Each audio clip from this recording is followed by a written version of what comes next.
All right, guys, welcome back. I've got something a little bit different to talk about today, so I wanted to do it kind of face to face, so to speak. And by the title, you can tell this is like a collection Dirkscussion. And I love my collection. I'm in a really good place right now. And ever since I picked up my Grail, the very first Frank Fisher battle that I picked up, it changed my collecting. I didn't want every shiny thing since picking this up. I have acquired more since getting it. And I've got some great pieces, and I'm really in a good place with my collection right now, both with knives and with watches. I've got my Deep Black Planet Ocean on today, which gets a ton of wrist time. But as I've mentioned also here on the channel and on the EDC hour, I just recently bought my own house. This house here that I'm in now is a rental I've been in for a while.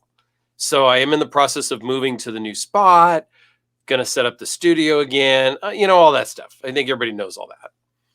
But I've started looking at my collection. Now I am not going on a selling spree. Okay? The VC Edge interface number 80 is not going to be for sale. Okay? That's not what this video is about. But I have started to look at my collection, and it's changed my perspective. Now, I wasn't really hunting any knives anyway, so at the end of the day, nothing's changing with my collection. I may sell a knife here or there, as I always have sold a knife here or there. I do have a watch for sale right now. There may be a knife or two that I sell at some point, but not primarily because I bought the house, just because it's time to sell a knife. It's time to sell a watch. But it has changed my perspective a little bit because I've looked at some of the great, custom pieces that I have. The Red Horse Knife Works Hellraiser that Jim Skelton had first. So this one's never leaving.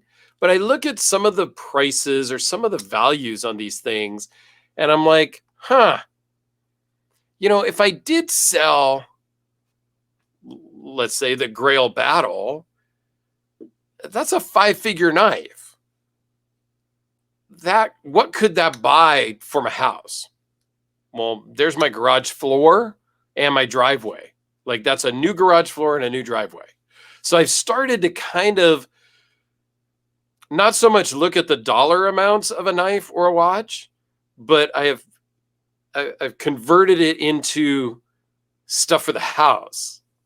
Because obviously you buy a house, it's not a brand new house. It's an 80-year-old house built in 1943.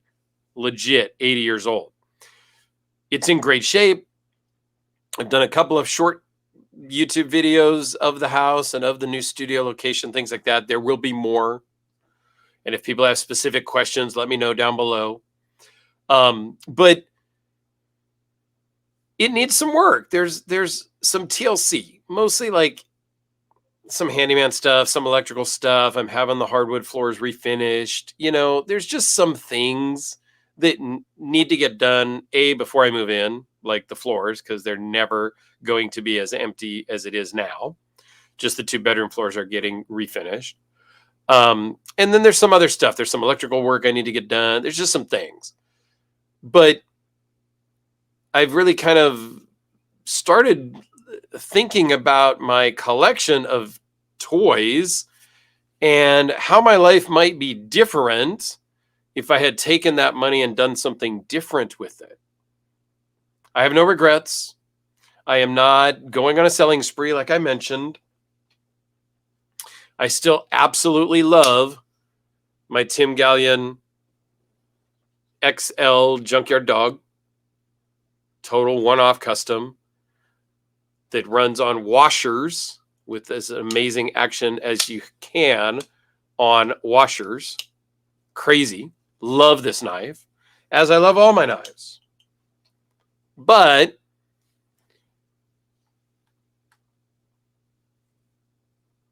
I sort of not rethink, but I'm opening it up to discussions. You guys let me know your thoughts down below on a couple of points. One, do you keep track of your collection?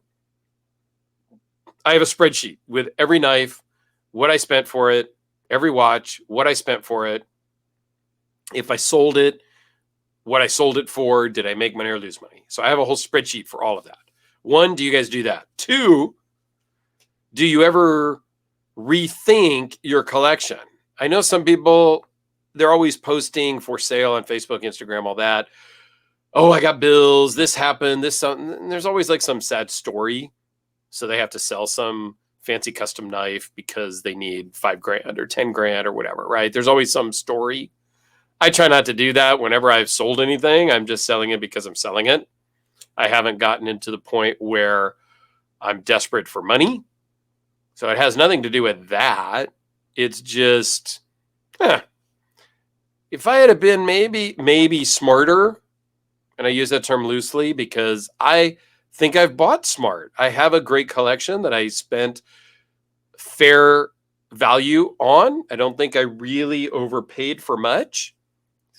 I might have overpaid for the Kubi because it wasn't on sale on Amazon when I bought it. But, it's a $40 knife, $50 knife. How can you go wrong? But so I think I've been smart about my purchases. But it was different. There's a knife that's for sale on Slice right now. Stan Wilson non-flipper flipper. And if I wasn't in the middle of buying this house and moving right now, and that was up on Slice like 6 months ago, I would have already bought it. I probably would have bought it on Thursday when it hit the site. I can't believe it's still there for sale. And it's a 5-figure knife. But if I wasn't just in the middle of this house deal, it would have been shipping to me already because I really want one of those. And I like that version of it. And I like that price. And yeah, but I'm in the middle of moving. I have some expenses that are coming up for some repairs, the floor, some electrical work, some foundation work, some stuff that I know roughly what the price is going to be, but they're estimates. Could be a little more, could be a little less, depending on how things are when they dig into that work, right? So I'm not spending 5 figures on a knife right now. Timing's off. 6 months ago, it would have been a no-brainer, and I would have had it already. Or it would be showing up on Monday. So it hasn't changed. I mean, yes, it's changed my collecting a little bit, but I'm still going to buy stuff that I want to buy. I'm not going to stop collecting, and I'm not going to sell off everything and only buy house stuff. So the RJ Martin Q36SS, I absolutely love. It's from Blade Show 2022, is I think when I got this one. Or did I get it right after Blade of 2023? Must have been 22. I don't know. The dates all get mixed up. But so I would love to hear your thoughts.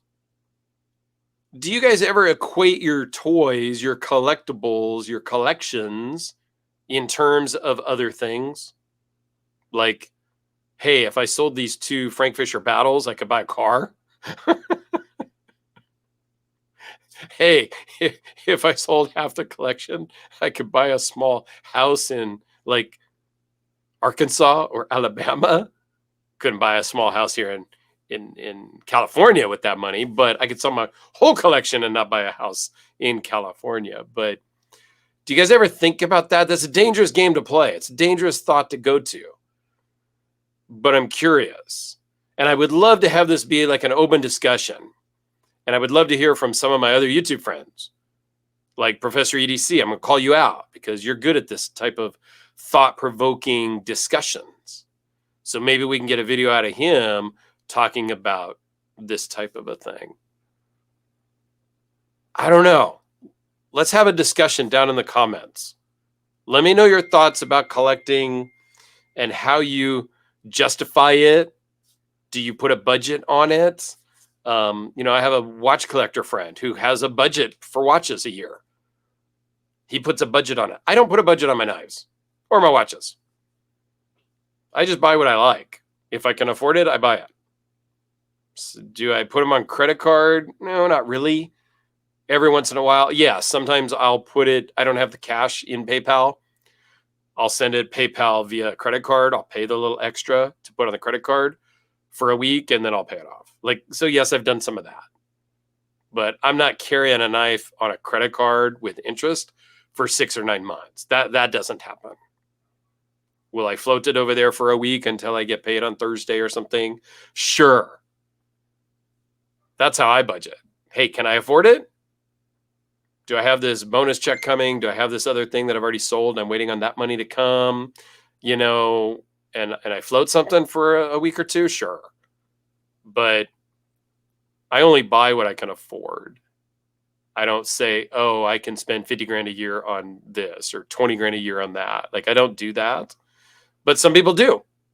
Some people have a quantity that they can only have. I can only have 10 knives and I can only have 5 watches. If I buy one has to get sold. There's no wrong way to do collecting, I don't think. And if there is a wrong way, let me know. The only wrong way in my mind would be overspending. Putting things on credit cards, maxing out credit cards, and just being fiscally irresponsible. But that's just bad in life to be fiscally irresponsible. So, if you're collecting that way, then God help you. I don't know. There you go. I think I've rambled enough. I will let you get back to your day. Thank you very much. Please give me some comments down below because I would love to hear more thoughts about this. I know I didn't answer any questions. I just kind of posed some questions.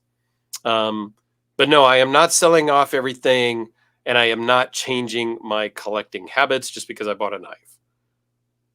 I bought a house.